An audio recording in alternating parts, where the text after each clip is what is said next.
My name's Brady Jolly. This is the Meet the Team podcast, and this is a special edition because we have the founder of the company, my dad, Brady Jolly. We are this year going to be celebrating our 45-year anniversary since he and my mom, Susan, started the business. So we're just going to talk about that, talk about the early days and how this thing all got started. So thanks. Thanks for being here, Dad. I'm glad to be here. So yeah, just get into it. Let's just talk about how the business was started, why you got into the business, how you got into the trades. Mm-hmm. Give us a story. Great. I grew up in a family that wasn't really hands-on or a working tradesman family. My dad was in sales. He worked for Western Southern Life Insurance, and pretty much when we had something repaired around the house, we called somebody to do it. So I was never really growing up as a hands-on person. It wasn't that I didn't like to work. I did work, but it wasn't where I was a repairman or had any inclination that I would ever do that. I attended Northern Kentucky University and got a degree in business management and fully expected that I'd be going to work for Procter & Gamble, Fifth Third Bank, or something like that. Really didn't know. I had some inclinations that I'd like to maybe be in my own business someday, but had no idea what that might be. So when I graduated from Northern, I started looking for a job, and I had a few interviews and didn't get a job right away. And one day I was in the kitchen opening the mail, and my dad happened to be standing there, and I had received a letter from Northern Kentucky University from their career center, and it was about a job with a plumbing contractor in Fort Thomas. And I wadded it up and threw it in the trash. And my dad happened to be there, and he said, "What was that?" And I said, "Oh, some plumber down in Fort Thomas is looking for a management trainee." And he said, "Well, why don't you go talk to him?" And I said, "I don't know anything about plumbing. How in the world would that ever work?" And he said, "Hey, you got anything better to do? All you're doing is sitting around here by the swimming pool all day. You got time to go down there and talk to him." So I went down, and it was a fellow by the name of Dick Knockelman. He owned the Knockelman Company, and they were a kind of a large commercial plumbing contractor. And he took a liking to me, and he hired me as a management trainee and basically teaching me to do estimating for the company. So that's how I got in the plumbing business. Knew absolutely nothing about the plumbing business. And Dick was kind of guy that he just kind of threw things at you, and you were kind of expected to get on with it in a hurry. So all of a sudden, he's bringing in blueprints 6 inches thick rolled up and laying them in front of me and teaching me to estimate plumbing, which was kind of difficult when you had no idea what it was. But he had a system. And within a few weeks, he had me bidding pretty large commercial jobs.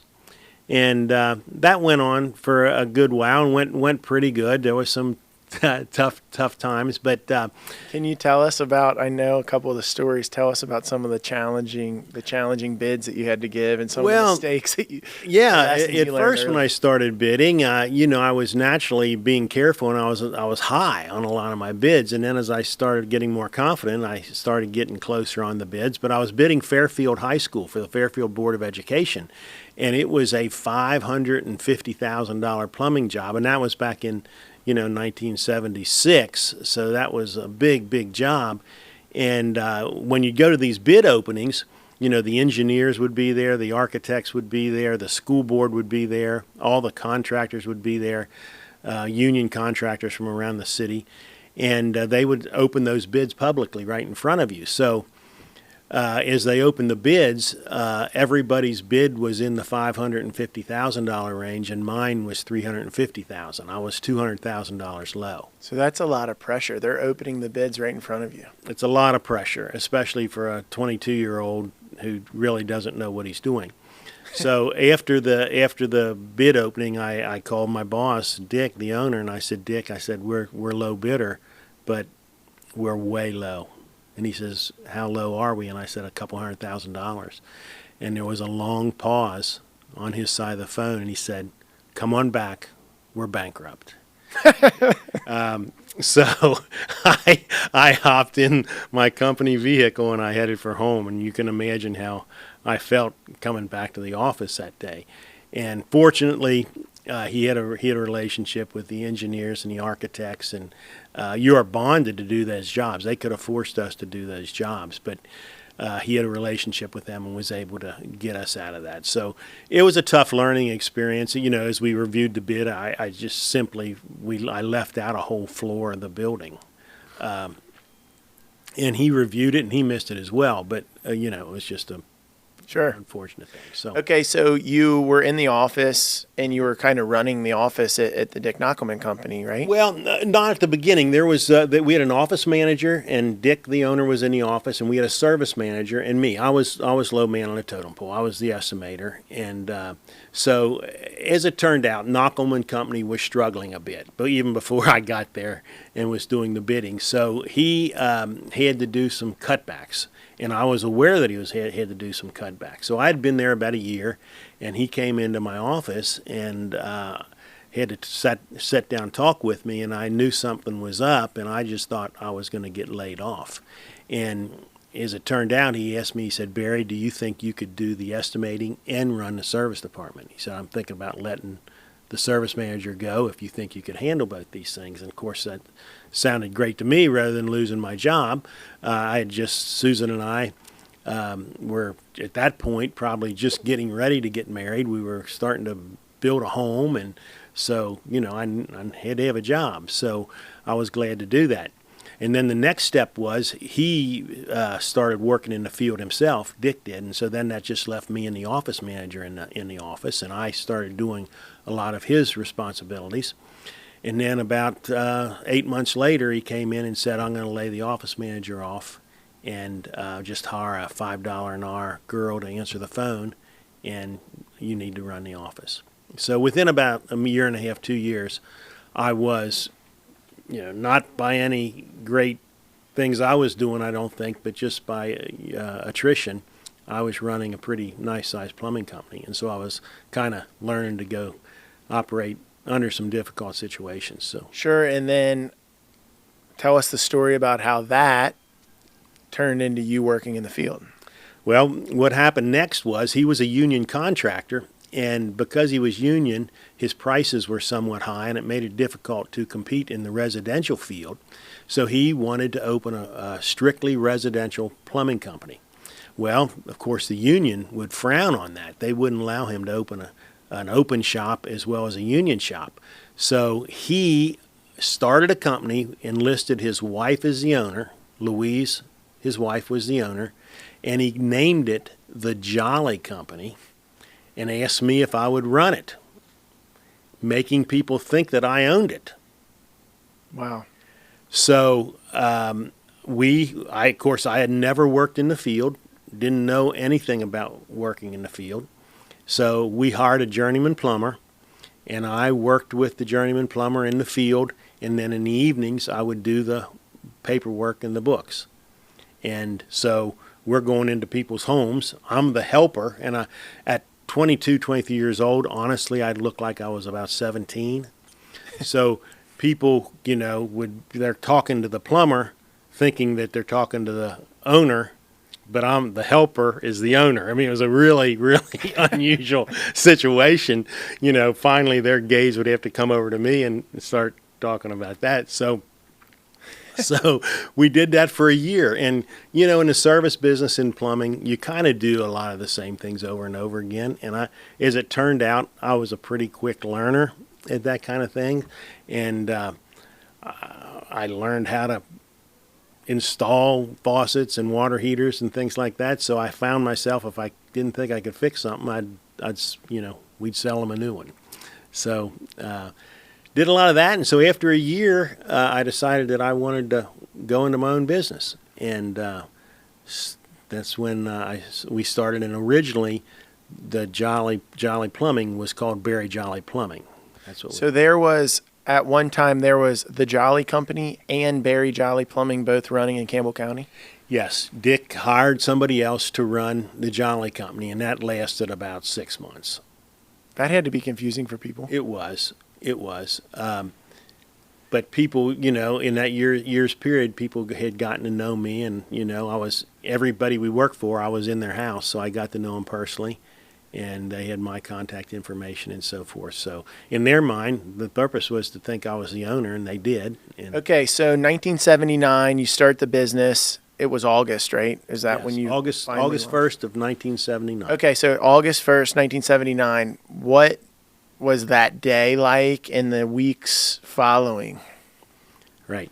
Well, one of the things I had going on, in order to own your own plumbing business in Kentucky, you have to be a master plumber. Well, I had taken the master plumber's test 3 times and failed it, mainly because I had very little experience and it's a difficult test. So I had taken the master plumber's test in early July of 1979, but I didn't have my results back yet.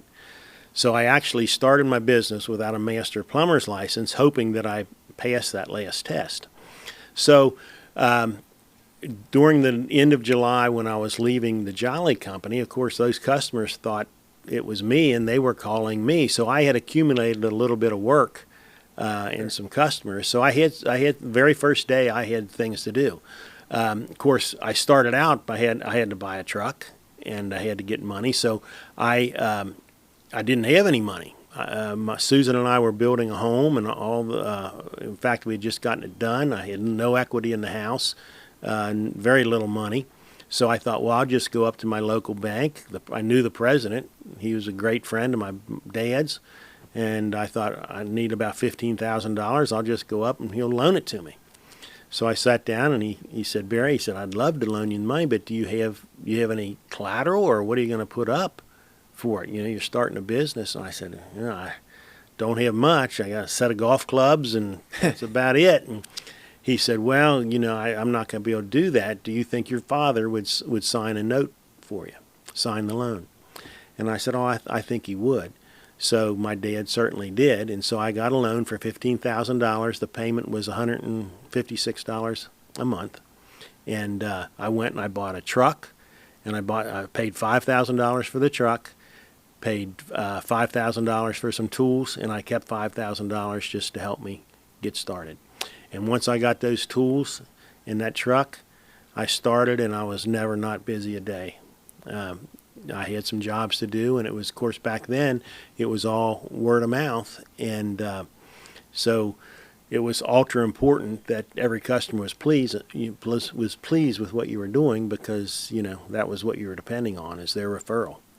And I had a lot of good mentors growing up, my dad being one of them, and he was always big on your reputation in sales. He always was to please the customer. And so I learned a lot from him about that. And I'll tell you what, when I first started out, I can honestly say that how people felt about me and how they thought of me when I was done doing the job was the most important thing to me. The money was secondary. I wanted to make money, of course, but how they felt about it, me, and the job that I got done was the most important thing.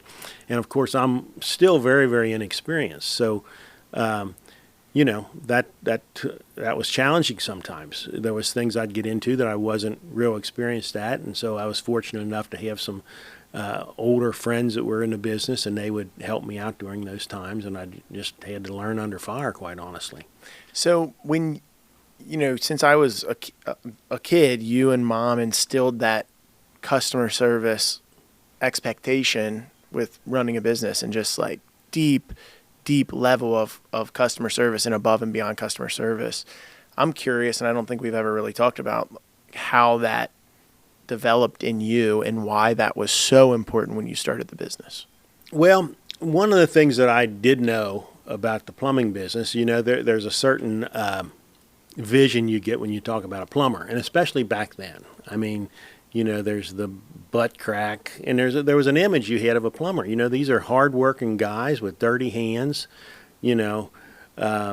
busy all day working in the field. And a lot of times when you call them, they can't get there right away because they've got other big jobs going on and everything. So I wanted to be different. And I was cut out of a little different mold. I was a young man, clean cut, out of college. I wasn't your typical looking service person.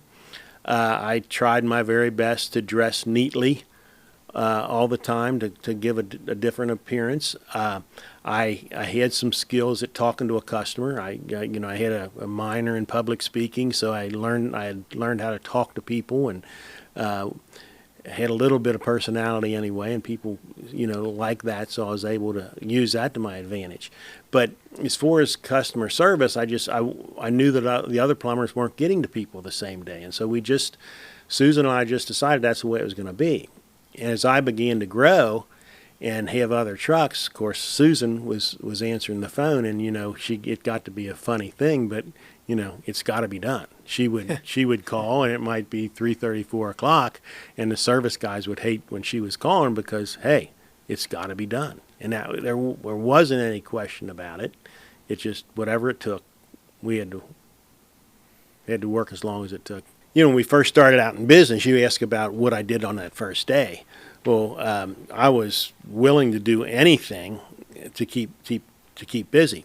And so I had some customers. One in particular was a widowed lady, single lady by the name of Edie Ray. And she owned a good bit of rental property in Newport, Fort Thomas area. And I started off doing plumbing work for her, but she needed lots of other things done. So she would call me for anything, changing light bulbs, putting up a handrail, fixing the doorbell, or whatever. And I would do that. And that is an example. She is an example of how you build relationships. We did not know her from Adam when she first started calling, and Susan developed a relationship with her, as talking to her on the phone about her when she'd call in for a repair. Edie was kind of a talkative gal, and Susan can be a little talkative. So between the two of them, they'd wind up having a great conversation, and before it was over, she became a big friend of the family. Susan actually wound up being the executor of her estate, handled all her affairs as she, in her older age. She wound up dying of cancer, and Susan was her caretaker as well as her executor and things. So that's how you develop a relationship. Didn't she, ultimately in her will, she ended up willing you guys a home? She gave us a house, yes. Mm-hmm. All from starting from a plumbing relationship. Yes. And that was a house that you had up until just a few years ago, right? That's correct. Mm-hmm. Unbelievable. Yeah. So talk about, that's when you started, and then obviously you, through the 80s, 90s, and early 2000s, you grew the business tremendously. What was that growth like, and how did you decide that you wanted to grow? There's a lot of companies that they just want to be a couple employee company. Right. Why did you make that decision? Well, honestly, when I left Knockelman and I witnessed what happened to him, he was a big company and it was out of control and he was losing money and eventually went out of business. My goal, honestly, was just to be a one-man shop. I was going to go into business. I knew I could make a living by myself. But the problem with that is, if you're satisfying people, you're growing, you're getting calls. And you can't be a good business if you're turning people down. So naturally, if you want to keep up, you've got to hire help. And I think that was one of the good things about Jolly Plumbing. We had a slow, steady growth. It was not a rushed growth. As we needed people, we would add a truck. And it was probably on the average of maybe at first a truck a year. And then maybe a couple times we might grow a couple trucks a year, a couple men a year. But I think that was a positive thing that we learned as we went, and we grew at a nice steady pace. And I can remember when I hired that first plumber, I mean, honestly, I thought I was on vacation, to have somebody to help me, with the calls, because otherwise everything that came in, sure, I had to take care of. Yeah, okay, so then I know that you being in your own business led to a lot of other business opportunities for you. Talk about those things. Yeah. One of the most important things that ever happened in my life is meeting my wife. And we're both very entrepreneurial, and she's driven as much as I am. And together, we just, there was nothing that we loved to work together. And her and we started buying real estate in 1980. We'd buy residential properties that needed work, and we'd work on those together. While other couples were going out on dates, we were spending our evenings remodeling. And I think I'm a little bit compulsive in my personality. When I start doing something, I do a lot of it. When I played softball, I played a lot of softball. When I played basketball, I played a lot of basketball. When I worked, I do a lot of work. And the same was true with the real estate. And we just, literally were buying a bunch of houses and fixing them up. She worked at Kentucky Enterprise, which was a savings and loan, and she worked for Jim White, who was the president of the savings and loan, and he used to be my football coach. And it was back in the early '80s when there was a lot of repos of houses, and he just started when one would come up, he would literally call us, and we would get first shot at it.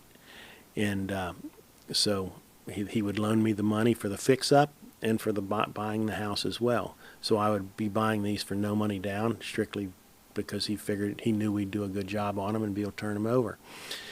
And so that's how I got into that. Now, Susan worked for the first year or so of our business, probably not a year. She worked at Kentucky Enterprise, and she was making about $75 a month.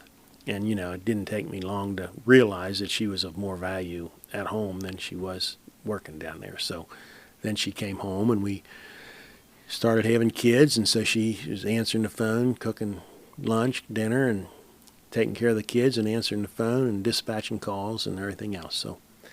So I think like your guys' life and what you've built and been able to do is incredible. And it's kind of like the dream of people that are in the trades. It's like you work hard, you work really hard, and you're going to have really good results, and you're going to reap those rewards, right? You worked your tail off, and you were able to grow a business. You worked your tail off in real estate, and were able to build a really good real estate portfolio. What is that about the trades that you've liked, and what has that instilled in you? And what would you say to somebody who's younger, who's maybe considering getting into the trades? Well, I think it's when you're in the service business, you get to help people. Every call, when you show up at people's house, they've got a problem typically, and you're going in and you're helping them, and you're getting to meet people. And as long as you're doing a good job for them and taking care of them, you're a hero as far as they're concerned. And that's good feedback every day if you get to do that 4 and 5, 6 times a day. And I'm blessed that I like to work.